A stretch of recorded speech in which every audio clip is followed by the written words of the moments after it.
Hello good morning हमारे class 10 के प्यारे बच्चों। यूपी बोर्ड और सीबीएसई बोर्ड में ये जो चैप्टर है ए लेटर टू गॉड के जो दूसरा पोयम है, पहला था दूसरा है फायर एंड आइस और पहला था dust of snow. Dust of snow हम लोग पढ़ चुके हैं, फायर एंड आइस हम लोग पढ़ेंगे।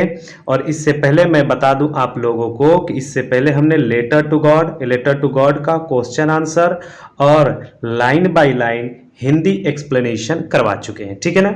अगर आप लोग उस वीडियो को नहीं देखे हैं तो जा करके सबसे पहले उस वीडियो को देखिए, वॉच कीजिए और अपने सारे दोस्तों में शेयर कीजिए, जिसके फ्री ऑफ कॉस्ट ये आप लोग को पूरा का पूरा वीडियो मिल सके। और मैं आप सबसे वादा करता हूं कि ये वीडियो देखने के बाद, यानी कि ये लेक्चर देखने के बाद आप सबको कोई भी वीडियो देखने की ज़रूरत नहीं पड़ेगी। लाइन बाय लाइन आप सबको एक एक हिंदी अर्थ बताया जा रहा है और एक एक मीनिंग बताया जा रहा है जो आपको कठिन लगता हो, ठीक है ना। और इससे पहले क्लास 9 का भी एक चैप्टर पढ़ा दिया गया है, क्लास 10 का भी हो चुका है, 12 का भी हो चुका है, जिसका क्वेश्चन आंसर अभी शॉर्ट आंसर डालना बाकी है। तो आप सबको बता दूं कि यूपी बोर्ड और सीबीएसई बोर्ड का क्लास 9 से लेकर के 12 तक का पूरा लिटरेचर और ग्रामर इसी चैनल पर प्रोवाइड किया जाएगा। और आप सब इस चैनल को सब्सक्राइब कीजिए, जिससे कि आप सबको फ्री में मिलता रहे, और अपने दोस्तों में शेयर कीजिए, ठीक है। और ज़्यादा बातें ना करते हुए आज हम लोग पढ़ते हैं अपना चैप्टर फायर एंड आइस, जो रॉबर्ट फ्रॉस्ट के द्वारा लिखा गया है, ठीक है ना। अबाउट द पोएम देख लेते हैं, पोएट देख लेते हैं। अबाउट द पोएट, पोएट क्या है? रॉबर्ट ली फ्रॉस्ट। इनका पूरा नाम क्या होता है? ली है, LEE, रॉबर्ट ली फ्रॉस्ट। जन्म कब हुआ था? मार्च 26, 1874 में इनका बॉर्न हुआ था और जनवरी 29, 1963 में ये मर चुके थे, ठीक है, देहांत हो गया था। वाज एन अमेरिकन पोएट, यह एक अमेरिकन पोएट थे, ठीक है ना, अमेरिकन पोएट थे। हिज वर्क वाज इनिशियली का मतलब शुरुआती दिनों में, इनके वर्क शुरुआती दिनों में, पब्लिश्ड का मतलब होता है प्रकाशित होना, प्रकाशित होते थे इन इंग्लैंड, ठीक है ना। शुरुआती दिनों में इनके वर्क इंग्लैंड में प्रकाशित होते थे। Before it was published in the United state, यानी यूनाइटेड स्टेट में प्रकाशित होने से पहले यह इंग्लैंड में इनके वर्क प्रकाशित हुआ करते थे। नोन फॉर हिज रियलिस्टिक का मतलब होता है वास्तविक, डिपिक्शन का मतलब होता है चरित्रण, है ना। यह वास्तविक चित्रण करते थे, डिपिक्शन का मतलब होता है चित्रण, ऑफ रूरल लाइफ, यानी ग्रामीण जीवन के ऊपर वास्तविक चित्रण किया करते थे। And his command of American colloquial speech, colloquial का मतलब होता है बोलचाल की भाषा, ये अमेरिकन की दिखाते थे अपने वर्क में, ठीक है।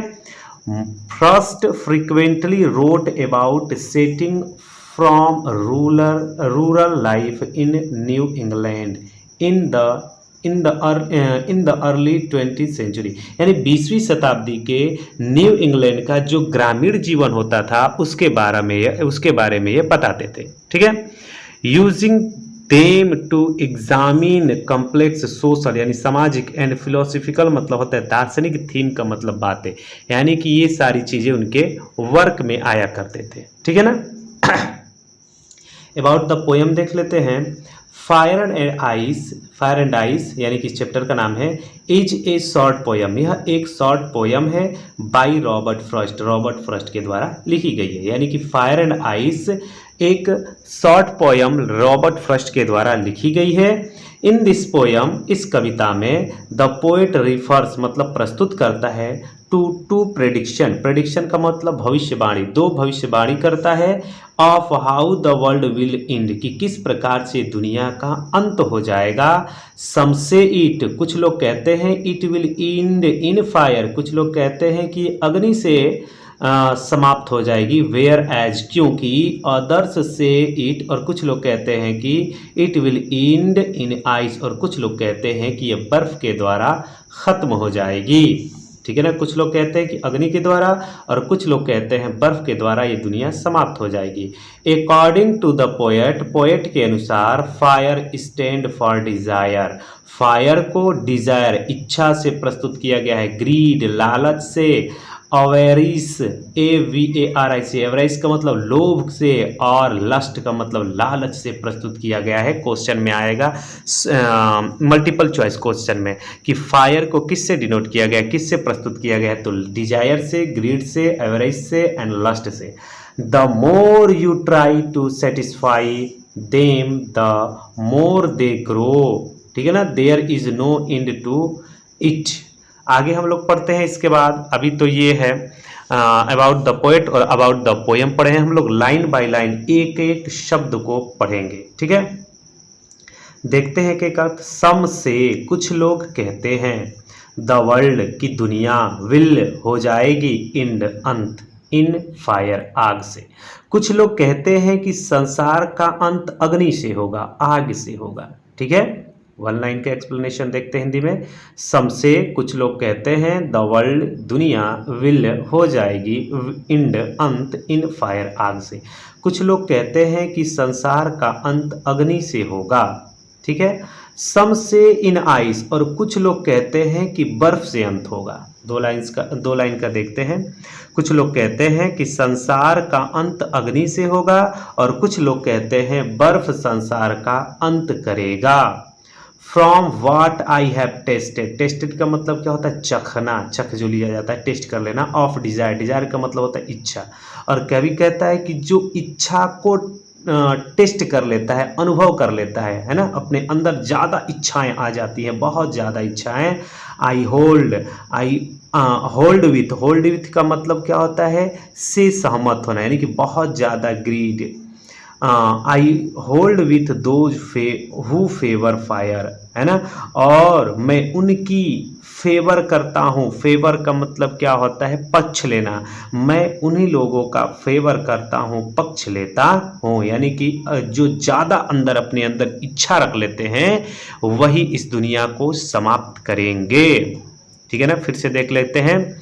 Some say the world will end in fire, some say in ice. From what I have tasted of desire I hold with those who favor fire. Fire मतलब आग, फेवर का मतलब पक्ष लेना। और वे इंसान जिसके अंदर बहुत ज़्यादा लालच आ जाती है वो फायर का फेवर करते हैं, यानी कि फायर का पक्ष लेते हैं, है ना। कवि इच्छा को अग्नि के समान मानता है और कहता है कि असीम इच्छा संसार के अंत का कारण बनेगी, ठीक है ना। कुछ लोग कहते हैं कि संसार का अंत अग्नि से होगा और कुछ लोग कहते हैं कि बर्फ संसार का अंत करेगा। कवि इच्छा को अग्नि के समान मानते हैं, यानी कि इंसान के अंदर बहुत ज़्यादा लालच और इच्छा आ जाती है तो वो अग्नि के समान हो जाता है और कहता है कि असीम इच्छा ही संसार का अंत करेगी। पहला अच्छे से समझ में आया होगा। दूसरा स्टेंजा देखते हैं।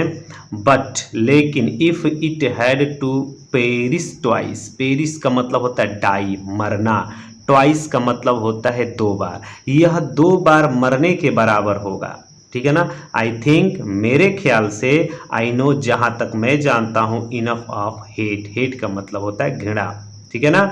यानी कहता है कि जो अग्नि का प्रतीक है, जो तृष्णा का प्रतीक है, संसार का अंत करेगा। और अब कहता है कि घृणा, घृणा भी, hate, to say that for destruction ice, destruction का मतलब होता है प्रतीक और यह डिस्ट्रक्शन का मतलब होता है विनाश करना, बहुत ज़्यादा विनाश। और कहते हैं कि ये जो हेट है, घृणा है, विनाश कर देगी। I is also great and would suffice, suffice का मतलब होता है पर्याप्त होना, यानी कि इंसानों के अंदर घृणा ही इस दुनिया को बर्बाद करने के लिए सफिशियंस है, पर्याप्त है। यानी कि अब कहता है, वह कहता है घृणा जो बर्फ का प्रतीक है वह भी संसार के लिए उतना ही हानिकारक है, तृष्णा की भांति घृणा भी संसार का नष्ट कर देगी, यानी संसार को नष्ट कर देगी। फिर से देखते हैं।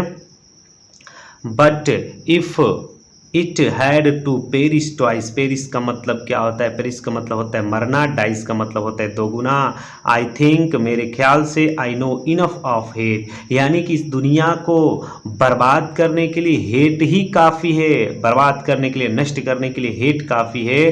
To say that for destruction, destruction, destruction का मतलब होता है विनाश। आइस, आइस का मतलब ये बर्फ विनाश कर देगा, बर्फ का मतलब हेट, यानी कि बर्फ को, घृणा को बर्फ से रिप्रेजेंट किया गया है, और ये जो घृणा है दुनिया को बर्बाद कर देगी। Is also great and would suffice, और यही सफिस का मतलब होता है पर्याप्त, और यही दुनिया को बर्बाद करने में, दुनिया को नष्ट करने में पर्याप्त है। यानी कि पहले स्टेंजा में था कि कुछ लोग कहते हैं कि ये आग दुनिया को विनाश कर देगी, और आग को डिज़ायर से, यानी डिज़ायर को, इच्छा को आग से प्रस्तुत किया गया है, और जो आग होता है, डिज़ायर होता है इंसान के अंदर बहुत ज़्यादा लालच, वो अग्नि का फेवर करती है, प्रतीक होता है। ठीक है ना। दूसरे स्टेंजा में बोला गया था कि यह जो हेट है, हेट का मतलब आइस, आइस को हेट से रिप्रेजेंट किया गया है कि आइस हेट का प्रतीक होता है, और यह भी दुनिया को बर्बाद करने के लिए पर्याप्त है। बहुत बड़ी